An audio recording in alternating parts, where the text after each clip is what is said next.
नमस्कार, आदाब। Crime petrol सतर्क के आज के एपिसोड में मैं अनूप सोनी आप सबका स्वागत करता हूं। इस चालाक दुनिया में इंसानियत धड़ल्ले से बिक रही है। हमें अपनी मासूमियत को इस सौदेबाजी से बचाना होगा। कहीं इस दलदल में हम धंस ना जाएं। हमें खुद को बचाना होगा। अंकल मैं काजल, आप प्लीज़ मेरी हेल्प करिए। मुझे आपकी हेल्प की ज़रूरत है अंकल। आप प्लीज़ अंकल मेरी हेल्प करिए, मैं मुसीबत में हूँ।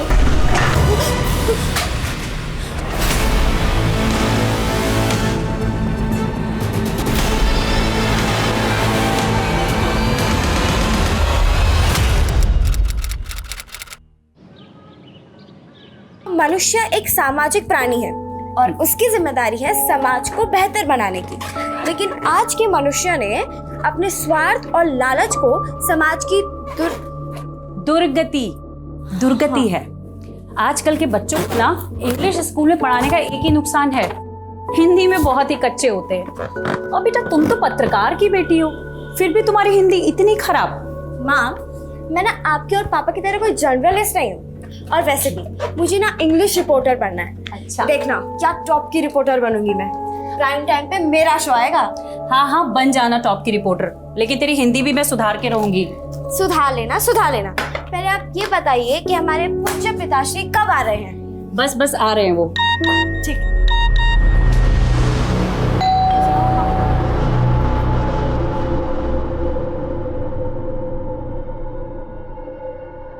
पापा, हो गई पार्टी की तैयारियां? हाँ थोड़ी सी बाकी है। मेरे बिना दादी ये कैसी है आप? मैं ठीक हूँ, तू कैसी है? मैं ठीक हूँ। अभी आप इतने टाइम बाद आई है ना, तो मैं आपको वापस नहीं जाने देने वाली। अब हो गई शिकायत दूर। चल बर्थडे पार्टी मनाते हैं। हाँ? Happy birthday, dear Kajal. Happy birthday.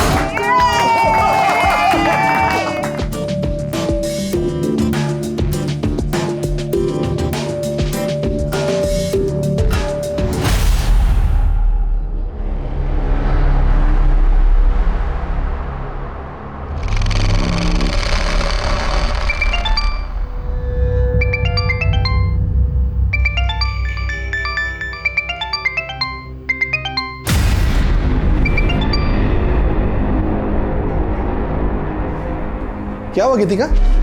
किसका कॉल था गीतिका? किसी का नहीं, ये टेलीकॉलर्स भी ना कॉल कर करके परेशान करते रहते हैं बस।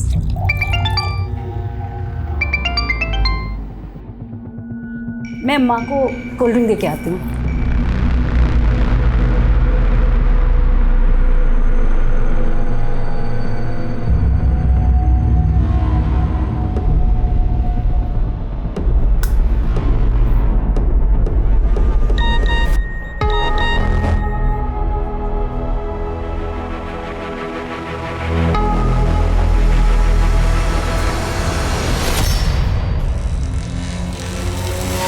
अच्छा, तो ये बात, ये छुपा रही हो तुम मुझसे?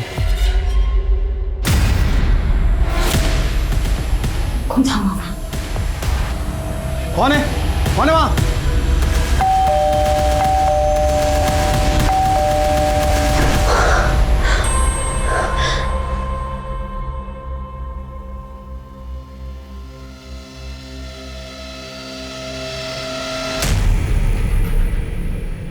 ले पहन ले, 10 मिनट के अंदर तैयार हो जा। और हाँ, हाथ मुंह धो धा के अपने आप को ठीक कर ले।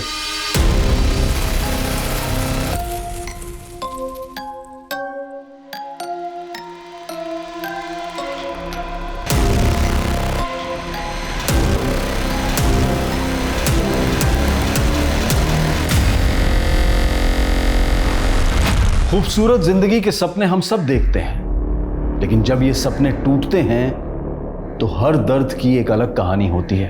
पर काजल की कहानी क्या थी? उसका हंसता खेलता बचपन और उसका खुशहाल परिवार किस गुनाह के साए में बिखर गया था? उसके माता पिता और दादी अब कहां थे? और वो खुद किस अंधेरे में जी रही थी जिसने उसकी मुस्कान छीन ली थी? वो कहां थी, किन लोगों के साथ थी? आखिर क्यों उसकी जिंदगी, उसकी मासूमियत एक पिंजरे में कैद सी नजर आ रही थी?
निकाल निकाल निकाल निकाल, सबका निकाल सबका निकाल।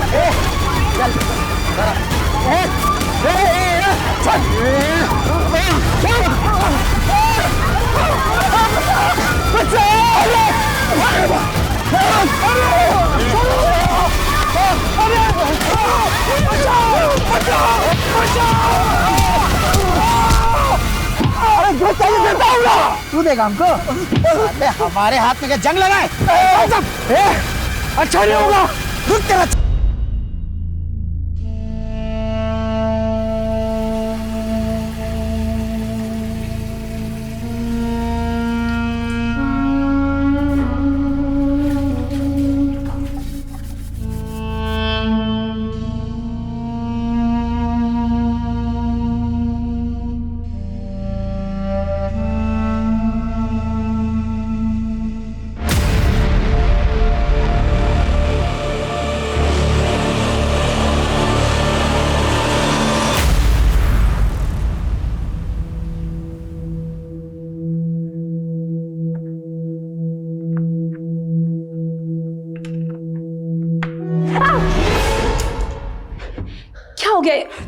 क्या जरूरत थी ये सब करने की?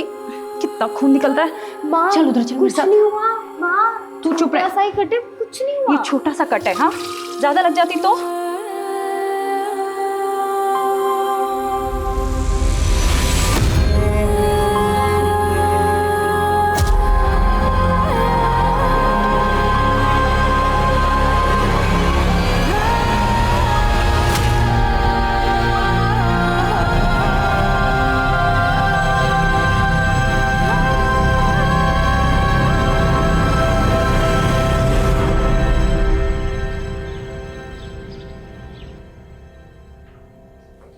सर अभी अभी खबर मिली है कि बाईपास पर उनके एक फैमिली मेंबर की हत्या कर दी गई और उनकी महिलाओं के साथ रेप हुआ है सर। चलो।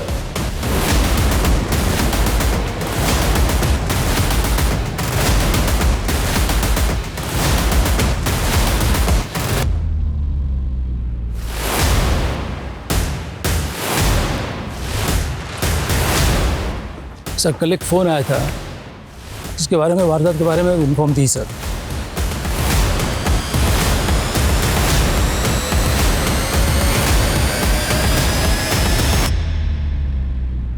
सुनीता, इन लेडीज़ को हॉस्पिटल लेके जाओ, इनका मेडिकल चेकअप कराओ।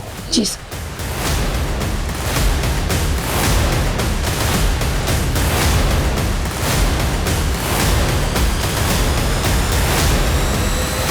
कैसे हुआ ये सब? कौन थे बोलो?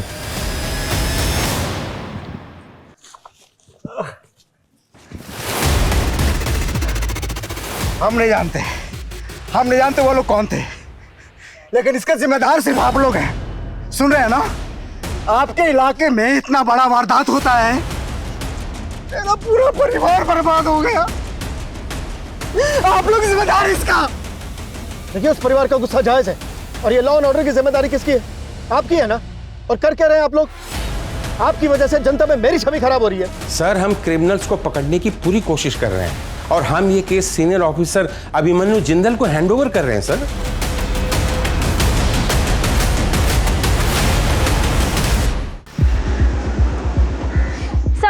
सर देखिए, मैं आप सभी लोगों को इस बात का भरोसा दिलाना चाहता हूं कि अब इस केस में कोई कोताही नहीं बरती जाएगी।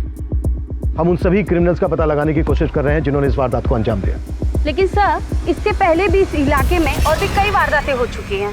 देखिए, मैं समझता हूं ये केस बहुत ही संवेदनशील है। इसमें मैं आप सभी लोगों के सहयोग की भी जरूरत है। अगर आप लोगों के पास इस केस से संबंधित कोई भी जानकारी है तो प्लीज हमारे साथ शेयर कीजिए। क्या देख रही है? हमारा नंबर है 93339525। ज्यादा मत देगा कर, दिमाग खराब होता है। चल आजा।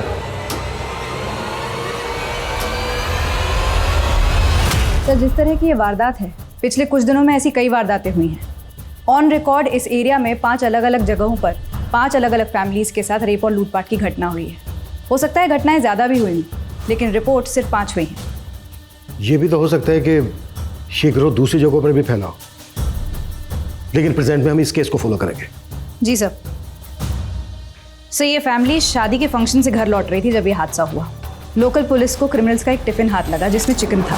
सर एक टिफिन बॉक्स मिला है सर, जो इन फैमिली का नहीं है बल्कि उन क्रिमिनल्स की है जो आनंद पानन में ये बक्सा छोड़ के गए हैं साहब। इसमें चिकन है साहब। लोगों ने वहाँ पर खाना खाया लेकिन चिकन को छुआ तक नहीं। ये चिकन ना खाने के पीछे कोई तो कारण होगा। अच्छा, इस टिफिन पे एक नाम खुदा है, नाथू सिंह। जी सर, ये नाम वाला एंगल और क्रिमिनल्स के चिकन ना खाने वाले एंगल को पुरानी इन्वेस्टिगेटिव टीम ने काफ़ी इन्वेस्टिगेट किया लेकिन कोई इन्फॉर्मेशन हाथ नहीं लगी उनके। उनकी इन्वेस्टिगेशन जहाँ खत्म हुई है हम वहाँ से शुरू करेंगे। एक काम करते हैं, सबसे पहले क्राइम सीन विजिट करते हैं। चलो।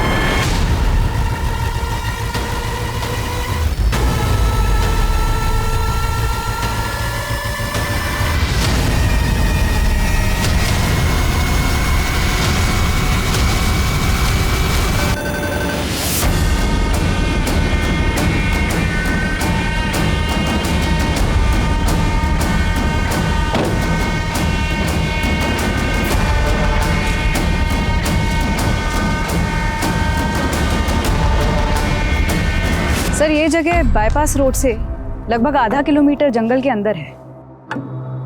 ये जो 5वीं वारदात हुई वो इसी लोकेशन पर हुई। इस 5वीं वारदात से पहले जो 4 वारदातें हुई थी वो यहाँ से करीब 8 से 10 किलोमीटर की दूरी पर हुई थी और ये 5 वारदातें इसी बाईपास रोड के आसपास हुई हैं। इस रेडियस में कोई रिहाइश भी नहीं है। राइट सर, रात को इलाका और भी सुनसान हो जाता होगा जिसका फायदा क्रिमिनल्स ने उठाया।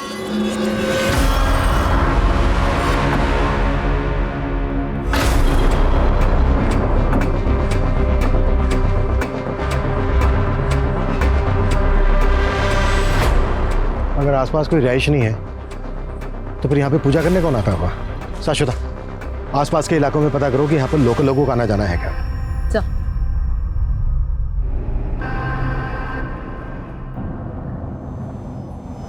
ए, गाड़ी रोको, वापस लो, रिवर्स लो।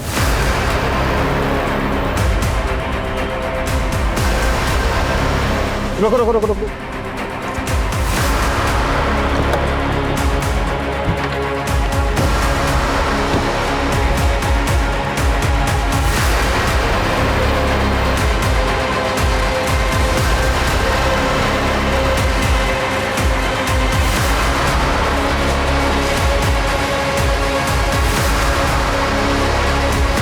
अगर इस कच्चे रास्ते से क्राइम सीन पर जाएं तो क्राइम सीन होगा यहाँ से लगभग 200 से 300 मीटर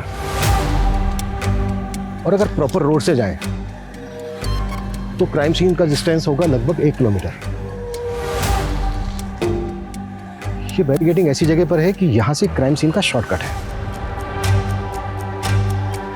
शाश्वता, पता करो कि ये बैरिकेडिंग वारदात होने के पहले से यहाँ पर लगाई जाती थी या वारदात होने के बाद से लगाई जाने लगी, और ये भी पता करो कि यहाँ पर किन पुलिस वालों की ड्यूटी होती है।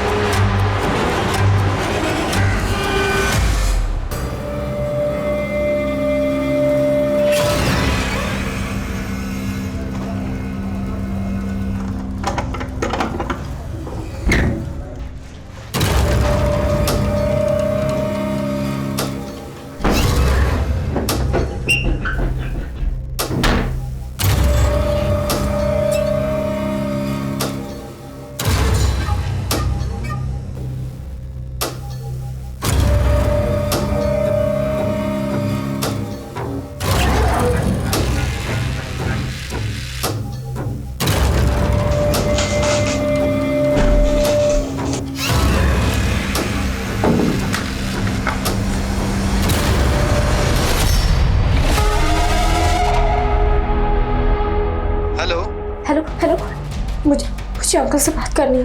अंकल? कौन अंकल? देखिए आप प्लीज अंकल को फोन दीजिए मुझे। हेलो।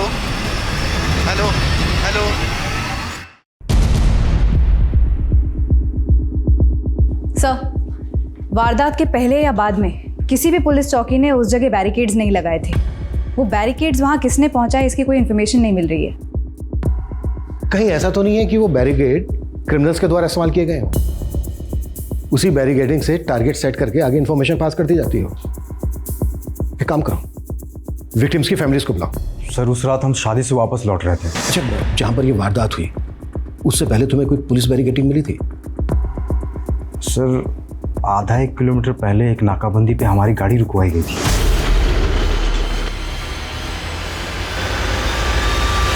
अच्छा, वो जो पुलिस वाला था उसकी शर्ट पे कोई नेम प्लेट लगी थी? सर इतना ध्यान तो नहीं है मुझे सर। चेहरा याद है उस पुलिस वाले का? सर काफ़ी अंधेरा था और मुझे कुछ याद भी नहीं है सर।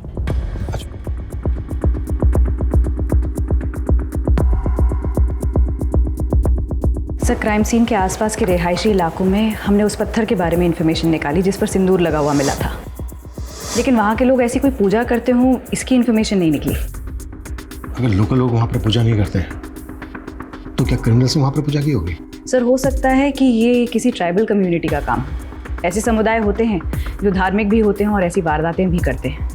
आखिरी वारदात जिस दिन हुई उस दिन मंगलवार था और क्राइम सीन से हमें चिकन से भरा हुआ टिफिन मिला। अक्सर लोग मंगलवार को नॉनवेज नहीं खाते, हो सकता है किसी खास समुदाय के हों। ऐसे समुदाय के बारे में पता करो और इस वारदात से पहले जो 4 वारदातें हुई हैं उनकी फैमिलीज को बुलाओ।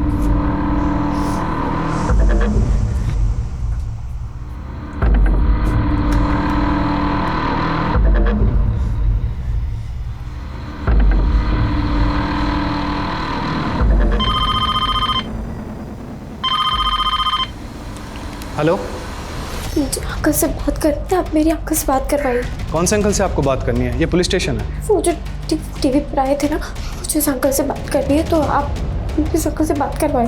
कौन से अंकल आए थे टीवी पे? आप बताइए बेटा, क्या बात है, मुझे बताइए। क्या हुआ? सर, एक बच्ची का कॉल है, वो कह रही है मुझे उस अंकल से बात करनी है जो टीवी पर आए थे। हेलो हेलो बेटा, मैं वही अंकल हूँ जो न्यूज़ में आए थे टीवी पर। बोलो, क्या बात करनी है? अंकल, मैं ना यहाँ पर फंस।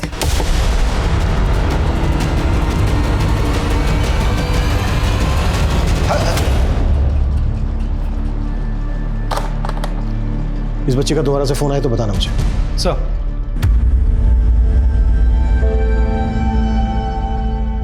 डॉक्टर रंजन, मैं समझ सकता हूँ ये आपके लिए बहुत मुश्किल होगा, पर क्रिमिनल तक पहुंचने के लिए ये हमारे लिए बहुत जरूरी है। 23 मई की रात को जो आपके साथ हुआ था, प्लीज वो हमें डिटेल में बताइए। सर, उस दिन मेरे नए क्लिनिक का ओपनिंग फंक्शन था। मैं अपनी फैमिली के साथ उस बाईपास रोड से घर लौट रहा था कि तभी 5 गुंडे लोगों ने हमारी गाड़ी का रास्ता रोक लिया और लूटपाट की सर। और सर, मेरी वाइफ और सिस्टर के साथ इन लोगों ने। सर, मैंने उनकी बहुत मिन्नतें की लेकिन उन्होंने मेरी एक बात नहीं सुनी। मेरी बहन का रेप किया और सर मुझे बुरी तरह से मारा और सब कुछ लूट कर ले गए हमसे। सर, हमारे पति बिजनेसमैन थे, तो उस दिन हम लोग गोरखपुर से घर जा रहे थे। उन गुंडों ने हमारी कार पे कुछ फेंका जिससे हमारी कार इनबैलेंस हो गई। उन लोगों ने हमारे पति को मार दिया और हमारे साथ। उस घटना के कुछ देर पहले एक चेक पोस्ट पे हमारी गाड़ी के पेपर चेक हुए थे। हाँ सर, वहाँ से कुछ देर पहले एक नाकाबंदी थी। हाँ सर, हमारी गाड़ी की भी चेकिंग हुई थी। इन 5 वारदात में एक चीज कॉमन है, चेक पोस्ट पर विक्टिम्स की गाड़ी को रोके जाना। I am sure in criminals के कुछ साथी फेक पुलिस वाले बनकर टारगेट सेट कर रहे थे, आगे इन्फॉर्मेशन पास कर रहे थे और उनके दूसरे साथी वारदात को अंजाम पहुंचा रहे थे। लेकिन सर, किसी भी विक्टिम ने क्रिमिनल का चेहरा नहीं देखा क्योंकि वारदात के वक्त सबके चेहरों पर गमछे बंधे हुए थे। हाँ, लेकिन जो फेक पुलिस वाले थे उनका चेहरा तो देखा होगा और हो सकता है विक्टिम्स में से किसी ने क्रिमिनल्स का चेहरा भी देखा हो। विक्टिम्स के साथ दोबारा से बात करो, फेक पुलिस वाले और क्रिमिनल्स, इनके स्केच बनवाओ। सर,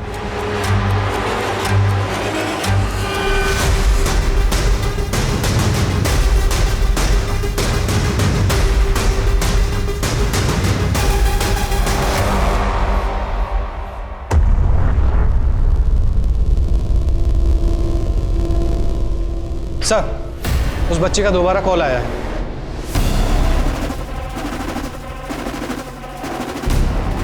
हेलो, अंकल मुझे आपकी हेल्प चाहिए। मैं बहुत मुसीबत में हूँ, आप प्लीज़ मेरी हेल्प करिए। हाँ हाँ बेटा, हम जरूर बचा लेंगे। अच्छा ये बताओ तुम किस मुसीबत में हो और इस वक्त हो कहाँ पर?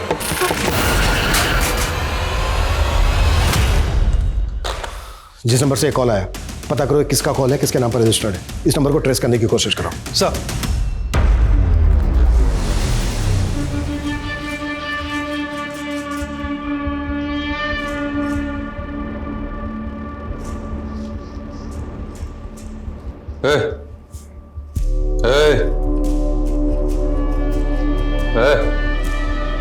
चलो चलना नहीं है। सर, कुछ विक्टिम्स की मदद से हमने क्रिमिनल्स के स्केचेस बनवाने की कोशिश की। याददाश्त पर काफ़ी जोर देने के बाद ये 7 स्केचेस बने हैं, लेकिन इनकी हुलियों को देखकर ये कहा नहीं जा सकता कि ये कितने एक्यूरेट हैं। अपना डेटा चेक करवाओ, हो सकता है इनमें से किसी का किसी नामी क्रिमिनल के साथ हुलिया मिलता है। अब तक जो ये 5 वारदातें हुई हैं उनमें से पहली वारदात हुई 30 मई को, दूसरी हुई 5 जून को, तीसरी हुई 11 जून को, चौथी हुई 17 जून को और ये आखिरी हुई 23 जून मंगलवार के दिन। 30 मई को जो हुई थी उस दिन सैटरडे था, 5 जून को जो हुई उस दिन फ्राइडे था, 11 जून को जो हुई उस दिन थर्सडे था, 17 जून को जो हुई उस दिन वेडनेसडे था, 23 जून को जो हुई उस दिन ट्यूसडे था, यानी कि मंगलवार। गौर करने वाली बात यह है कि एक वारदात से दूसरी वारदात के बीच 6 दिन का गैप है, 6 डेज। लेकिन जो ये आखिरी वारदात हुई थी 23 जून को मंगलवार के दिन, तब से लेके अब तक 10 दिन हो गए, कोई वारदात नहीं हुई है। 10 डेज। सर, हो सकता है इस केस में हमारे इन्वॉल्वमेंट के बाद वो लोग शांत बैठ गए। लेकिन हम शांत नहीं बैठने वाले हैं जब तक कि हमें कोई लीड ना मिल जाए। ये जो आखिरी वारदात हुई थी 23 जून मंगलवार के दिन, इसके क्राइम सीन से हमें मिला था चिकन से भरा हुआ टिफिन, बैरिकेड और पत्थर पर पूजा करने के निशान। तो इस वारदात से पहले की जो ये 4 वारदात हुई हैं, हो सकता है इनके क्राइम सीन पर भी ऐसा कुछ मिले जो अब तक इन्वेस्टिगेटिव टीम को नजर नहीं आया है। हमें ये चारों क्राइम सीन रिविजिट करने हैं। क्लियर? सर,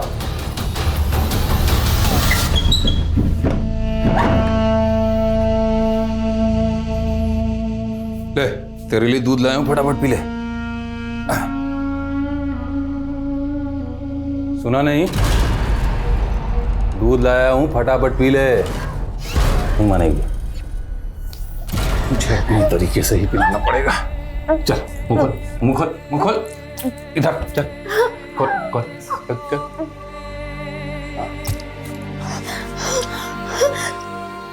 रख के जा रहा हूं, बचा हुआ पी लेना।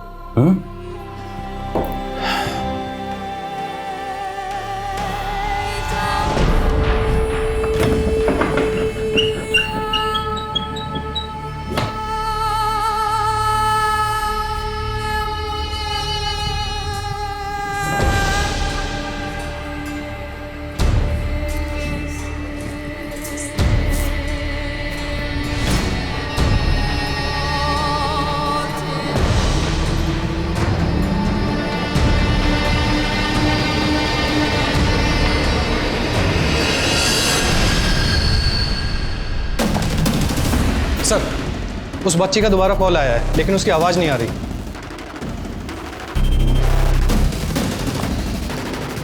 हेलो हेलो हेलो अंकल, मैं काजल, मुझे आपकी हेल्प चाहिए। बेटा, मुझे आपकी आवाज़ नहीं आ रही है। Hello uncle, hello. अगर आपको मेरी आवाज़ आ रही है तो मैं फ़ोन काट के अपने मोबाइल फ़ोन से आपको वीडियो कॉल करता हूँ। अंकल अंकल, मैं काजल। हेलो बेटा, हेलो। मुझे आपकी हेल्प की ज़रूरत है अंकल, आप प्लीज़ प्लीज़ अंकल मेरी हेल्प करिए, मैं मुसीबत में हूँ।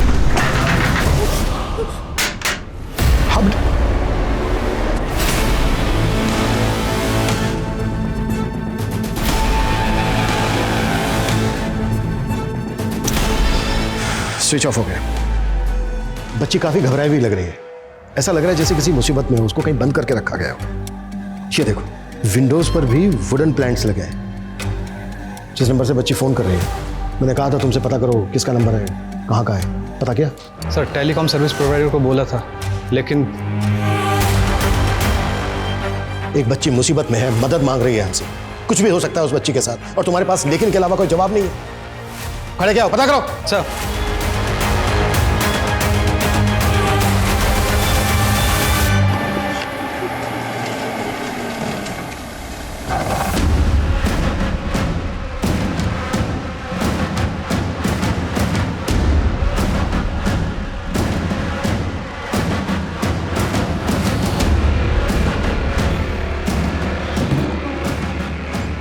सर, जिस नंबर से वो बच्ची कॉल कर रही थी वह किसी जयदेव वर्मा के नाम से नील कटरा के एड्रेस पर रजिस्टर्ड है और वो नंबर काफ़ी टाइम से भी बंद आ रहा है। और सर ये जयदेव की फ़ोटो। अच्छा, जिस वक्त बच्ची ने कॉल किया था उस वक्त वो नंबर कहाँ पर एक्टिव था? सर गौतम नगर।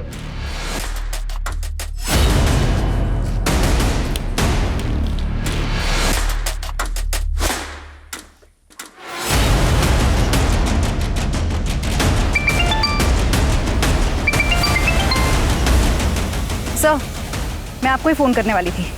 17 जून को जो चौथी वारदात हुई थी वहाँ एक खून से सनी हुई शर्ट मिली है। हाई पॉसिबिलिटी है कि एक क्रिमिनल की शर्ट हो और क्राइम के बाद चेंज की गई हो। साक्षिता, अपनी टीम को बोलो कि पूछताछ जारी रखे। मैंने अभी तुम्हें एक जयदेव वर्मा नाम के आदमी का एड्रेस भेजा है। वो बच्ची हमें जिस नंबर से फ़ोन कर रही थी वो नंबर इस जयदेव वर्मा के नाम पर रजिस्टर्ड है। चेक करो इसे।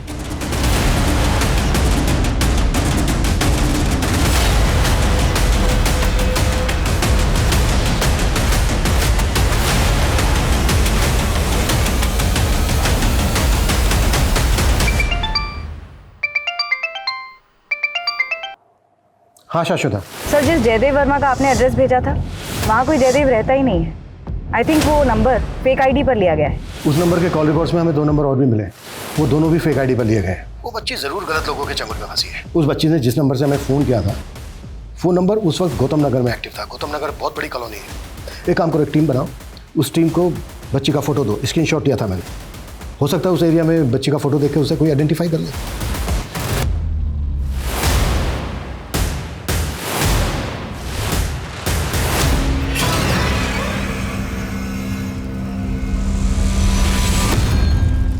अगर ये शर्ट उन्हीं क्रिमिनल्स में से किसी एक की है तो ये जेके टेलर से हमें उनकी लीड मिल सकती है। सर, शांतिनगर पुलिस थाने से उस बच्ची के बारे में पता चल गया जो लगातार हमें फ़ोन करती रहती है। सर, लगभग 1 साल पहले इस बच्ची के माँ बाप की मौत एक कार एक्सीडेंट में हो गई थी, तभी से ये बच्ची मिसिंग है। वो बच्ची 1 साल से मिसिंग है। उसकी फैमिली में और कौन कौन है? सर, इसकी दादी है और चाचा है।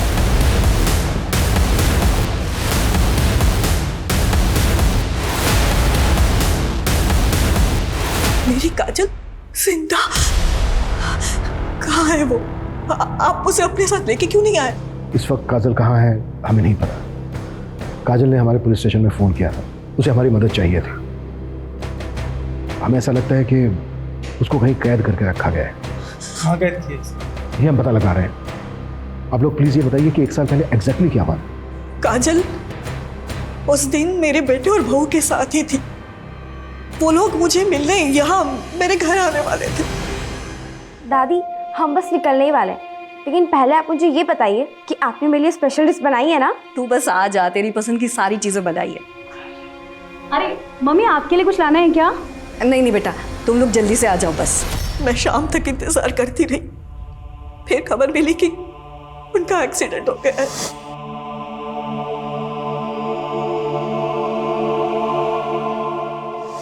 पुलिस ने कहा कि मेरे बेटे और बहू का एक्सीडेंट हुआ था, पर काजल वहां थी ही नहीं।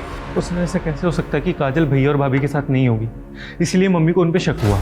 मुझे तो ये भी लगा था कि मेरे बेटे और बहू का एक्सीडेंट नहीं बल्कि हत्या हुई थी। पोस्टमार्टम रिपोर्ट में तो ऐसा कुछ नहीं। सब कुछ झूठ लिखा था साहब। मैंने अपनी आंखों से मेरे बेटे और बहू की लाशें देखी थी। वो एक्सीडेंट नहीं था।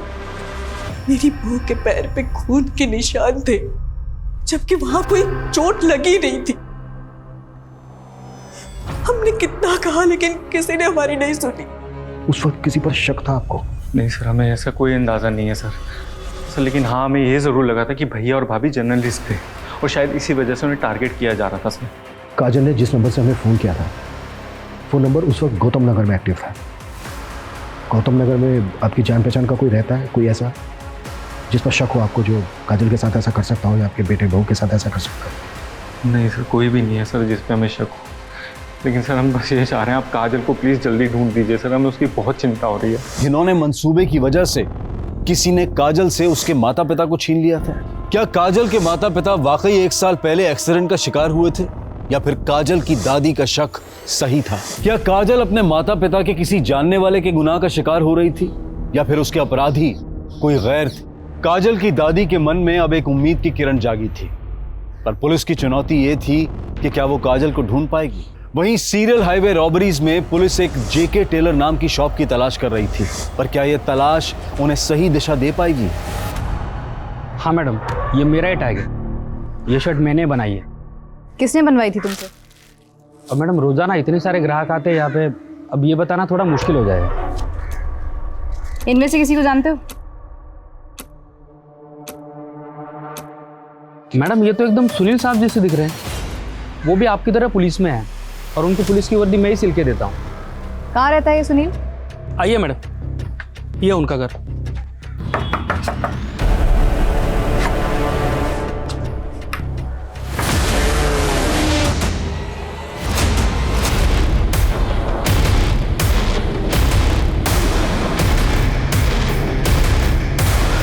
सर मैंने सुनील के रिकॉर्ड्स अच्छे से चेक किए, कहीं भी इन्फॉर्मेशन नहीं मिली कि वो पुलिस वाला है।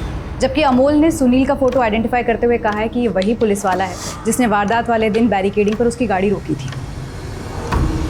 मतलब अब ये साफ है कि सुनील उन क्रिमिनल्स में से एक है जो फेक पुलिस वाले बनकर टारगेट सेट करते थे और उनके बाकी के साथी वारदात को अंजाम देते थे। सर टेलर ने जो सुनील का नंबर दिया था वो किसी फेक आईडी पर रजिस्टर्ड है, और सर सुनील का वो नंबर उन 2 नंबरों में से एक है जिससे काजल हमें कॉल करती थी। मतलब इस सुनील का काजल के अब्डक्शन से भी कनेक्शन है? सर कहीं ऐसा तो नहीं कि काजल के पेरेंट्स इसी गैंग का शिकार हुए और फिर इसी गैंग ने काजल को अबडक्ट कर लिया? काजल की दादी और चाचा का भी यही कहना है कि उनका मर्डर हुआ था। काजल की दादी और चाचा को बुलाओ, हो सकता है ये लोग इन क्रिमिनल्स को पहचानते हो।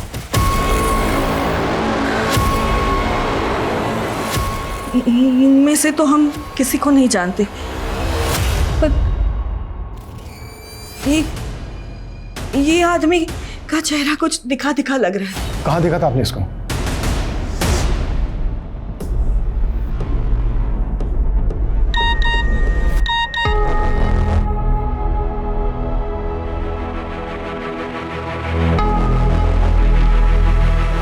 अच्छा ये बात है, ये छुपा रही हो तुम मुझसे? तुम्हें धमकी भरे मैसेजेस आ रहे हो, तुमने मुझे बताया था क्यों? हमारे प्रोफेशन में तो ये आम बात है ना, ऐसे कॉल और धमकी आना। लेकिन तुम्हें मुझे तो बताना चाहिए ना एटलीस्ट। रघु मुझे धमकी भरे मैसेज कर रहा है।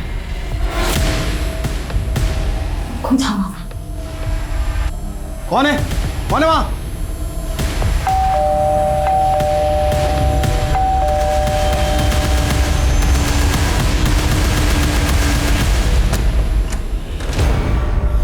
तू, तेरी हिम्मत कैसे हुई गीतिका को धमकी देने की? हा? चल रे, आराम से शांत। मुझे तो लगा यार तुम अकेले ही बेवकूफ आदमी हो, तुम्हारी पत्नी तो समझदार होगी, पर नहीं, तुम दोनों के ऊपर ईमानदारी और अच्छाई की चर्बी चढ़ी हुई है। अब पते की बात सुन लो, केस जो है ना वापस ले, नहीं तो सबको मार देंगे। किस वजह से ये आदमी आपके बेटे और बहू को धमकी दे रहा था? वो हमने हमारे बेटे और बहू को बाद में पूछा भी था, पर उन्होंने हमें कुछ नहीं बताया। एक तरफ हाईवे पर लूट और रेप के केस, क्रिमिनल्स में से एक क्रिमिनल काजल की फैमिली के पर्सनल स्पेस तक पहुंच गया। से हाईवे रॉबरीज के 5 केसेस काजल के केस से बिल्कुल अलग लग रहे हैं। काजल के पेरेंट्स की संदिग्ध हालत में मौत और उसको कैप्टिव रखना, इसके पीछे कोई बड़ा मकसद लग रहा है सर। अब तक हम मानकर चल रहे हैं कि काजल को गौतम नगर में कहीं कैप्टिव करके रखा गया होगा। एक काम करो, गौतम नगर में क्रिमिनल्स के बारे में पूछताछ करवाओ, शायद वहां पर किसी ने किसी को देखा हो। सर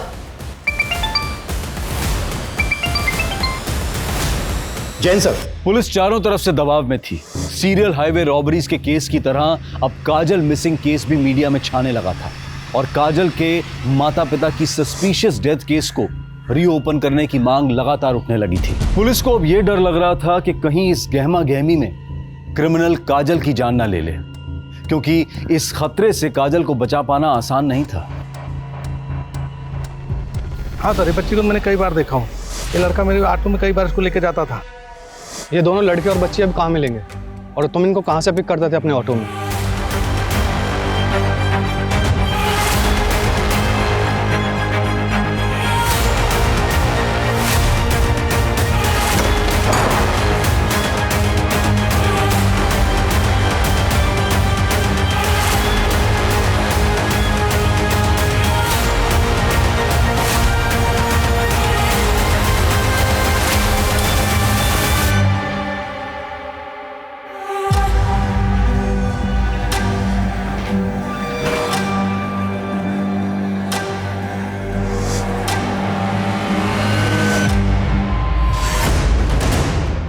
जब काजल के साथ मेरी वीडियो कॉल पे बात हुई थी तो काजल यहीं पे थी, मतलब उसको यहीं कैप्टिव करके रखा गया था। पता करो ये जगह किसकी।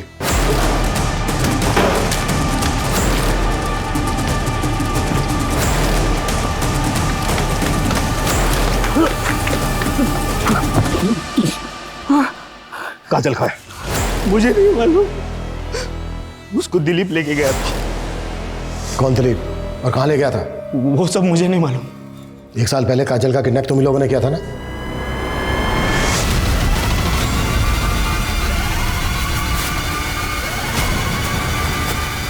आनंद क्या है? बाहर दिखा रहे लेकिन क्या हुआ? आनंद अरे क्या कर रहे हो? अरे मेरी बात तो सुनो। आवाज बंद एकदम। छोड़ मुझे, छोड़ मुझे। चुप, एकदम चुप।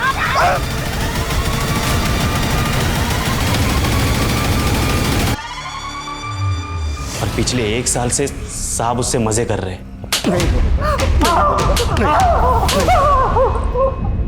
ये जो हाईवे पे लूट और रेप के केसेस होते थे, ये सब भी तुम उसी साहब के कहने पे करते थे ना? नहीं साहब, इसमें हमारे साहब का कोई हाथ नहीं है। ये तो हमारे समुदाय का पुराना धंधा है। हम अपने देवता को प्रसन्न करते हैं और हम में से एक पुलिस के भेष में बैरिकेडिंग लगा के टारगेट सेट करता है और हमको इन्फॉर्म कर देता है। कि सुनील तो तुम्हारे लिए काम करता था, फिर उसको क्यों मारा? उसके साथ बंटवारे के लिए झगड़ा हो गया था तो मेरे लोगों ने उसको मार दिया। देख, सब कुछ तो बता दिया तूने, अब ये भी बोल दे कि तेरा साहब कौन है और काजल कहाँ है। पिछले 1 साल से मालिक के लिए तुझे संभाल के रखा था, बिल्कुल कांच की तरह, खरोच भी ना पाए, लेकिन अब मालिक ने बोल दिया कि तुझे खत्म कर दूं। लेकिन ऐसे कैसे हैं? मेरे भी तो कुछ अरमान है, उनको भी तो पूरा करना है,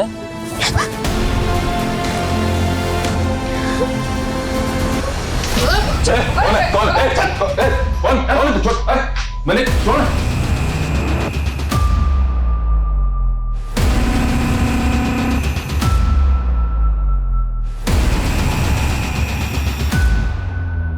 देखो बेटा, डरो मत, तुम्हें डरने की कोई जरूरत नहीं है। अब तुम हमारे पास हो, कुछ नहीं होने देंगे हम तुम्हें। बस बेटा हमें ये बता दो कि वो लोग तुम्हें किस आदमी के पास लेके जाते थे? पापा ने उस अंकल के अगेंस्ट न्यूज छापी थी। चल अंदर चल। किधर है तेरा पति? किधर है? बुला उसको। अरे अरे क्या कर क्या?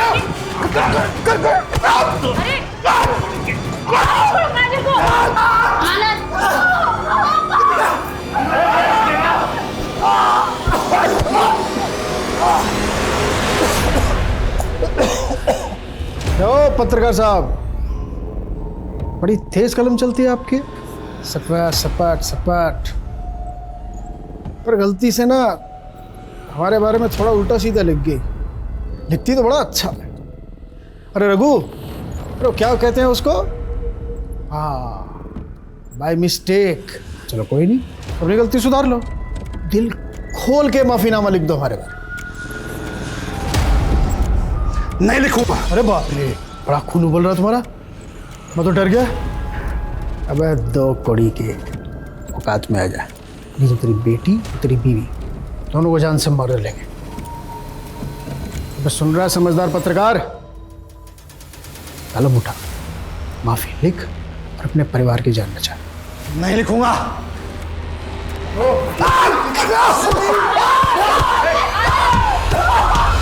उसके करप्शन की एविडेंस थे, इसलिए उसने। साहब ने बोला था कि उनकी मौत ऐसे हो जैसे एक्सीडेंट लगे, तो मैंने उनको मार के कार में डाल दिया और कार को खाई में फेंक दिया। तुम्हारा हिसाब कौन है?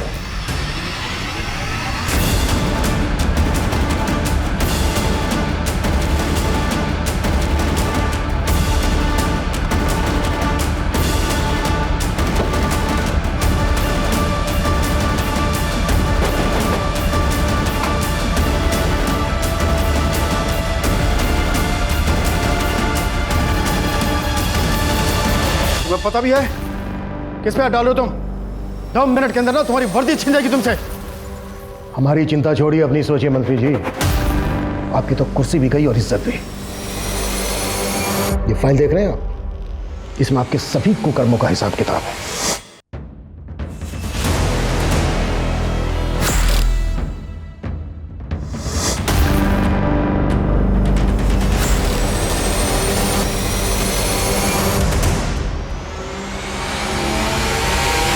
और आपके कुछ वीडियो भी है हमारे पास जो इस बात का सबूत है कि आप लड़कियों को बंदी बना के रखते थे और समय समय पर उनका रेप भी करते थे। चले ससुराल। काजल के माता पिता द्वारा जुटाए गए सबूतों और काजल के बयान के आधार पर पुलिस ने पशुपति के खिलाफ चार्जशीट फाइल की। वहीं रघु और दिलीप के बाद पुलिस ने निम्बट समुदाय के बाकी क्रिमिनल्स को गिरफ्तार कर लिया जो कि एक लंबे समय से हाईवे रॉबरीज में इन्वॉल्व थे। 1 साल के लंबे इंतजार के बाद आखिरकार काजल अपनों के बीच पहुंच गई, लेकिन अपनी आंखों के सामने अपने माता पिता की हत्या देखने के बाद वो पशुपति और बाकी के अपराधियों के बीच रोजाना शोषित हो रही थी। पर फिर भी उसने हिम्मत से काम लिया और अपनी आवाज पुलिस तक पहुंचाने की कोशिश की। काजल अपने दर्द से कभी नहीं उबर सकती, लेकिन फिर भी वो रिपोर्टर बनकर अपने स्वर्गीय माता पिता का सपना पूरा करना चाहती है। हम उम्मीद करते हैं कि काजल के सपने जरूर पूरे हों। अब मैं अनूप सोनी आपसे विदा लेता हूं। फिर मुलाकात होगी क्राइम पेट्रोल सतर्क में एक और नए केस के साथ। तब तक अपना और अपने परिवार का ख्याल रखें, सतर्क रहें, सुरक्षित रहें और देखते रहें क्राइम पेट्रोल सतर्क। जय हिंद।